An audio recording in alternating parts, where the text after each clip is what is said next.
ಮಧುಗಿರಿ ತಾಲೂಕು ಕಾರ್ಯನಿರತ ಪತ್ರಕರ್ತರ ಸಂಘಕ್ಕೆ ನೂತನ ಪದಾಧಿಕಾರಿಗಳ ಆಯ್ಕೆ ಪ್ರಕ್ರಿಯೆ ಇಂದು ಯಶಸ್ವಿಯಾಗಿ ನಡೆಯಿತು. ಜಿಲ್ಲಾ ನಿರ್ದೇಶಕರಾದ ದೊಡ್ಡೇರಿ ಕಣಿಮಯ್ಯ ಅವರ ನೇತೃತ್ವದಲ್ಲಿ ನಡೆದ ಚುನಾವಣೆಯಲ್ಲಿ ಸಂಘದ ನೂತನ ಪದಾಧಿಕಾರಿಗಳನ್ನು ಆಯ್ಕೆ ಮಾಡಲಾಯಿತು.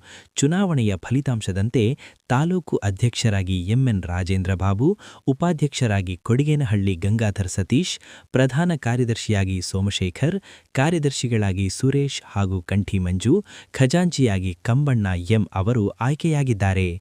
ಇನ್ನು ನಿರ್ದೇಶಕರಾಗಿ ಗೋವಿಂದರಾಜು ಎಂಎಸ್, ರಘುನಾಥ್, ರಾಮರೆಡ್ಡಿ ಕೆಎಸ್, ಲಕ್ಷ್ಮೀ ನರಸಪ್ಪ, ಶೇಷನಾಯಕ್ ಹಾಗೂ ಸಿರಾಜ್ ಅಹಮದ್ ಕೆಎ ಅವರು ಆಯ್ಕೆಯಾಗಿದ್ದಾರೆ.